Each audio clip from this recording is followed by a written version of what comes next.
Today I'll be sharing an excerpt with you from the life of Paul Miller.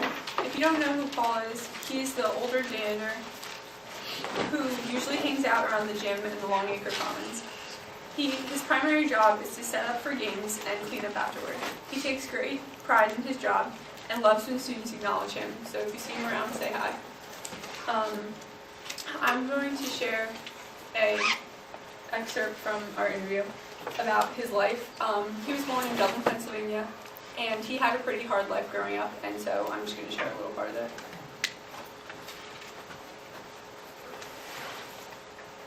My mom, sister, I. So there's two of you, your sister and you?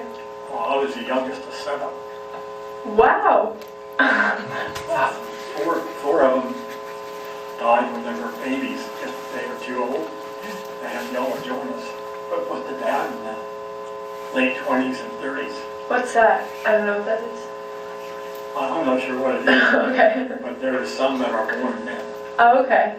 Now, I think it was a late one, but Mm-hmm. that time we didn't have one. Wow, your mom, how did your mom take that, or your parents take that at the time? Well, you weren't alive, but did they talk about your siblings much that died? Some. Mm-hmm. She told us their names. Mm-hmm. And my other brother, I remember, he was 2 years older than me. He passed away in 1944. I was 7, he was 9. Oh.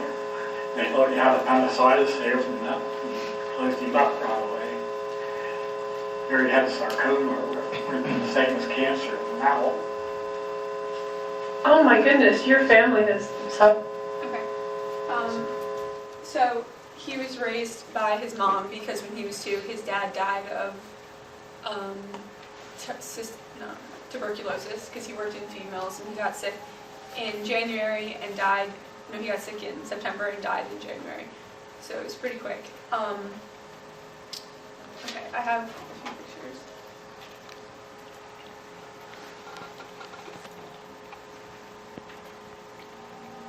So, just to tell you a little bit about the time, he was born in 1937, and here's a picture of his first car.